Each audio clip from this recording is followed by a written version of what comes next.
قرآن میں 6 مرتبہ غالباً الحمدللہ کا لفظ استعمال ہوا ہے، لیکن ایک مرتبہ للہ الحمد بھی استعمال ہوا ہے سورۃ الجاثیہ میں، فللہ الحمد رب السماوات ورب الارض رب العالمین وله الکبریاء فی السماوات والارض وهو العزیز الحکیم. للہ الحمد بھی استعمال ہوا ہے. تو عربی میں حمد کے 2 طریقے قرآن میں پائے جاتے ہیں، للہ الحمد اور الحمدللہ. فرق کیا ہوا؟ اصل میں قرآن میں کبھی کبھی اس ترتیب کے بدلنے سے معنی میں فرق آ جاتا ہے، اور اس ترتیب کے بدلنے سے بھی ایک فرق جو آتا ہے وہ ہے صرف کا اضافہ.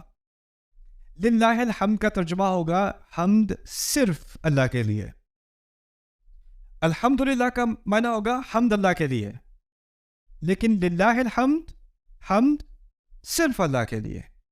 پھر یہی بات سامنے آتی ہے، صرف کہنے سے بات میں زیادہ قوت آتی ہے.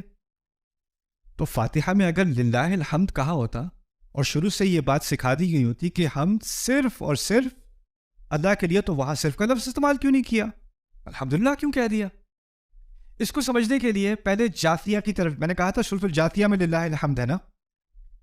شروع سے سورۃ الجاثیہ کی شروعات سے مشرکون کے ساتھ ایک مقابلہ ہے، مشرکوں کے عقائد پر حملہ کیا جا رہا ہے، اللہ تعالیٰ کی وحدانیت کی دلائل دی جا رہی ہیں، کیوں ایک اللہ کو مانو، اس کے ساتھ باقیوں کو شریک کیوں نہ ٹھہراؤ.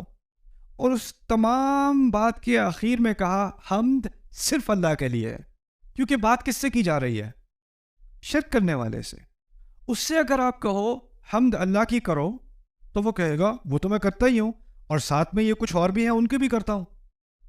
یعنی اس کو الحمدللہ سے انکار نہیں ہے، اس کو للہ الحمد سے انکار ہے.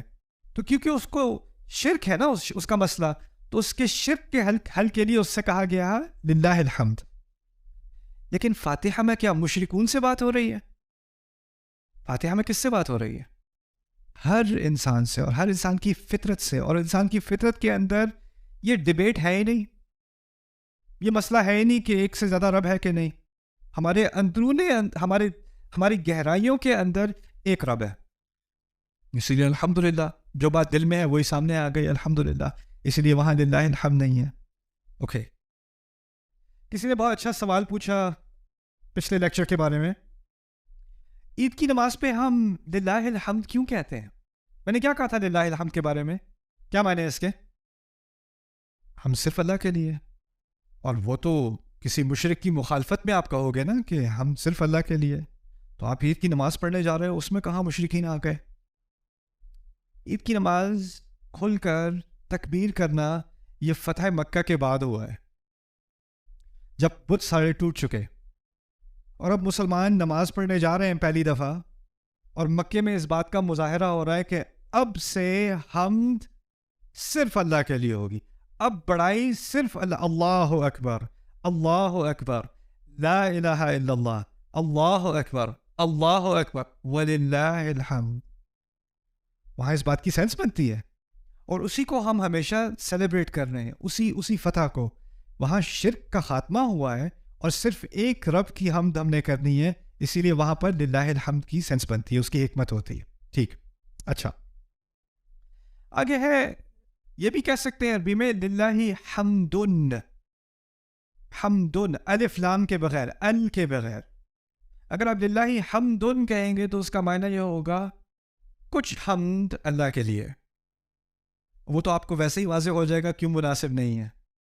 ال استقراق بھی کہتے ہیں اسے، ال سے کیا بنتا ہے؟ تمام حمد اللہ تعالیٰ کے لیے.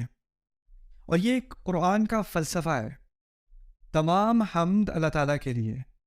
دیکھیں، میری زندگی میں، آپ کی زندگی میں، ہم نے کچھ چیزیں، کچھ کامیابیاں ہمیں ملی ہیں زندگی میں. آپ کالج یونیورسٹی سے گریجویٹ ہوئے ہو، آپ کو کوئی جاب ملی ہے، آپ کو کوئی بزنس سکسیزفل ہوا ہے.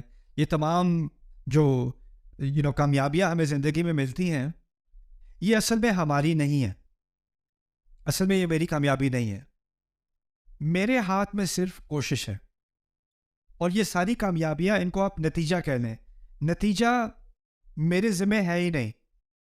میرے ہاتھ میں صرف اللہ نے کوشش دی ہے، اور اس نے اپنے ہاتھ میں ہمیشہ کیا رکھا ہے؟